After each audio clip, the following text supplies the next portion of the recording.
Now, see, number one, a lot of y'all, both just my YouTube followers and people who follow me on Patreon as well, you're going to think Alan Roger Currie done lost his mind. They're going to be like, damn, first he went on like a 5-week sabbatical.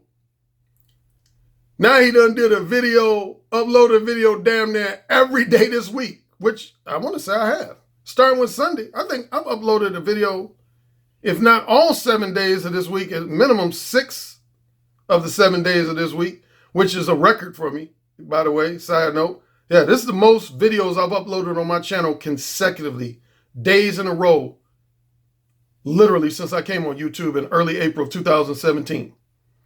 I think my previous most I did in a row was 3 days in a row. Yeah, either last year or 2017, that was once I uploaded 3 videos, 3 days in a row. But I until this week, I had never uploaded 4 videos to my channel 4 days in a row or more. 4 days in a row or more. But anyway, man, I would say 2/3 of this is going to be lighthearted, but at least 1/3 is going to be serious. And it has nothing to do with dating advice. It's mainly continue with this issue, this controversial issue of mine along the lines of ARC copycats, copyright infringement, and as the fellas at Max City Limits just recently posted a video where, of course, they mentioned my name in the title and in the content, swagger jacket. Swag. Now, definitely most of my non-black listeners and followers wouldn't be familiar with that term. That's a very urban slang term, swagger jacket. But it essentially means what I've already been talking about. If you swagger jack somebody, that means you stealing someone else's style. You stealing their speaking style, the way they dress, the way they do things. If somebody else has a style that's associated with them and you basically start imitating that style, like I'll give you an example of a well-known celebrity. And I know a lot of you Kobe fans are going to disagree with this. Kobe Bryant. Kobe Bryant in the NBA. I'm a Michael Jordan fan. Hardcore Michael Jordan fan, as most people in the Chicago area are. If you ask any hardcore Michael Jordan fan their thoughts about Kobe, at minimum, they're going to say, yeah, Kobe's cool. He's all right. You know, he's talented. But they ain't going to never give him the same respect as Michael Jordan. Why? Not because he's not a talented basketball player, but the vast majority of Michael Jordan fans feel like Kobe swagger jacked Michael Jordan. And Kobe has pretty much admitted that himself in interviews. He's admitted that. So it ain't like Kobe disagrees with that himself. He's admitted that he copied most of his game from Michael Jordan. But yeah, Kobe, like even something specific as where he wore his arm band on his arm, to place his wristband on his arm. It was exactly in the same position as Michael Jordan. His knee brace was exactly in the same position as Michael Jordan. So even though Laker fans love Kobe to death, if you talk to most Michael Jordan fans, they're going to be like, basically in so many words, they're going to be like, man, Kobe ain't nothing but a Michael Jordan copycat, man. Ain't nothing but a Michael Jordan copycat. And again, that's not to take away from his talent and his achievements. He's a talented player. He won 5 NBA championships. I think he won at least 1 NBA MVP. So, I mean, he's earned his respect on the court. But in terms of a discussion simply about style, most people, again, particularly Michael Jordan fans, they're going to say Kobe is nothing but a Michael Jordan copycat. He swagger jacked Michael Jordan. And again, Kobe has at least lightheartedly admitted that himself. Like I know Michael Jordan said that lightheartedly.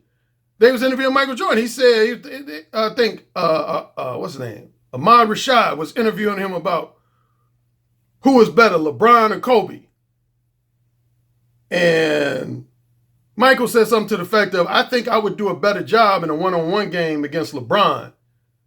But Kobe, I would have a hard time because it would almost be like playing myself because he stole all my moves. And, he said it lightheartedly, but he was basically like, he said, Kobe done stole all my moves, so it'd be like me playing myself. Yeah. I mean, again, I mentioned this, I think, on just yesterday's video about in media and entertainment, that shit is rampant. How many times have you heard a rapper come out and people say, man, that rapper sounds just like so-and-so? That rapper sounds just like so-and-so. That singer style is just like so-and-so. That filmmaker style is just like so-and-so.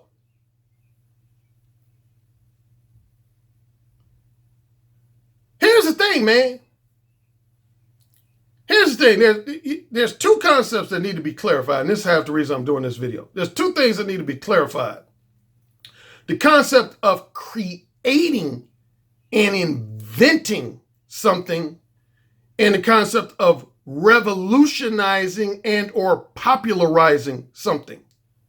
Creating and inventing something versus revolutionizing and or popularizing something. I give you an example. And some of these examples I've given before. McDonald's. McDonald's didn't create or invent the preparation of the hamburger, the cheeseburger, the double cheeseburger, or French fries. They did not create that. They did not invent.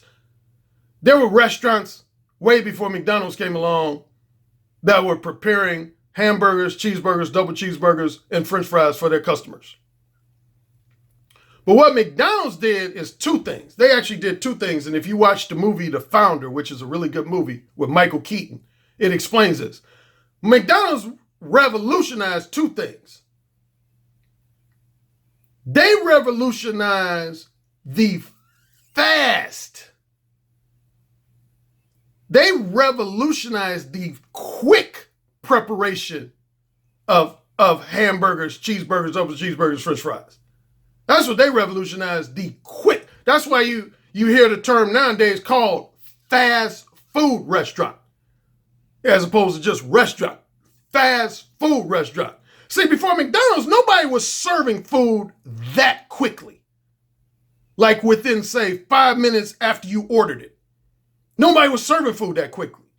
Because what most restaurants would do before McDonald's is they would wait. You would order, just like you go to a normal restaurant. Customer orders food, then they wouldn't start preparing that food until after you ordered it.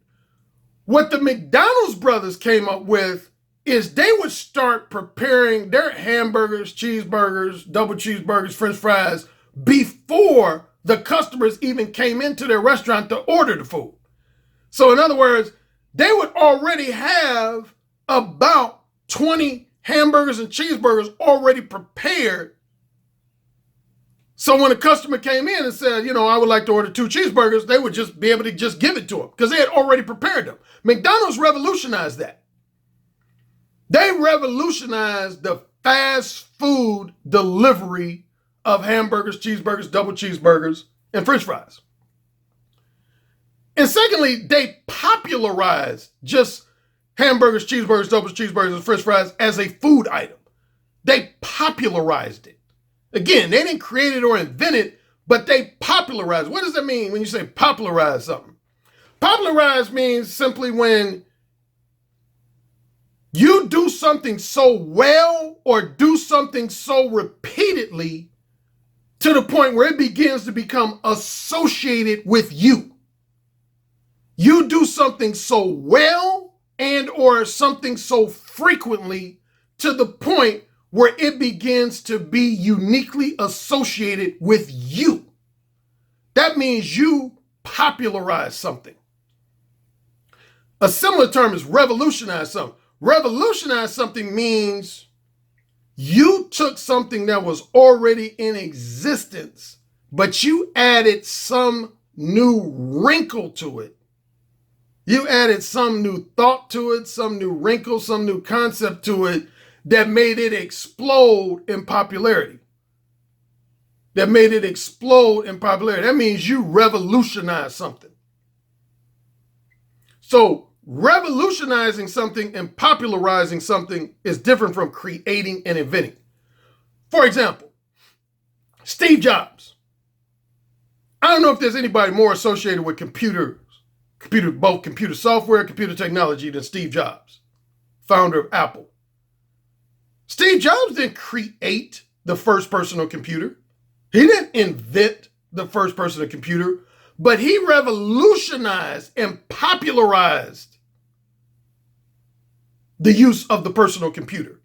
He revolutionized and popularized the use of the personal computer to the point when people have lengthy discussions about personal computers, his name is inevitable that it's going to come up. It's inevitable that Steve Jobs' name is going to come up. Like one of my personal idols as far as being a book author, even though he's in a totally different field, he's in the nutrition and diet field, Robert Atkins. A lot of young people might not be familiar with Robert Atkins.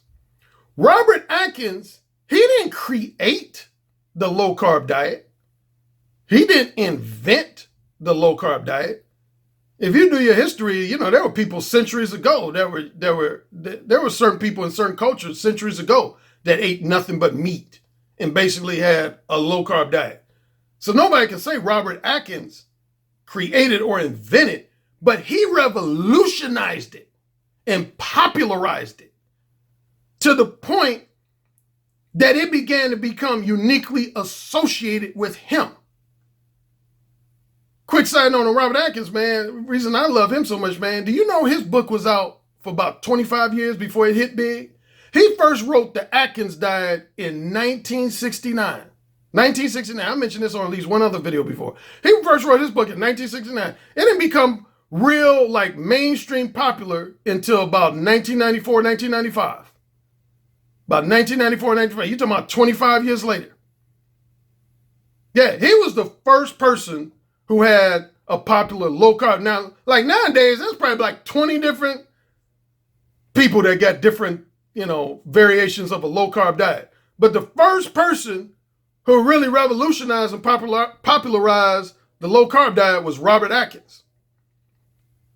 There was a popular ESPN sports anchor named Stuart Scott. Most of you older guys know Stuart Scott.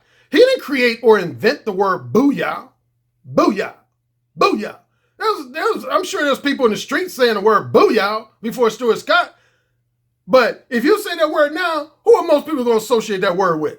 Who are most people going to associate booyah with? Stuart Scott. Because he popularized it. Which brings it to me. The discussion briefly, and I'm not going to be too long because I told you I ain't going to do lengthy videos on YouTube no more. But there's some words, terms, phrases, concepts, principles, and philosophies in my books that I did actually create. That I did not only popularize them, but I created them.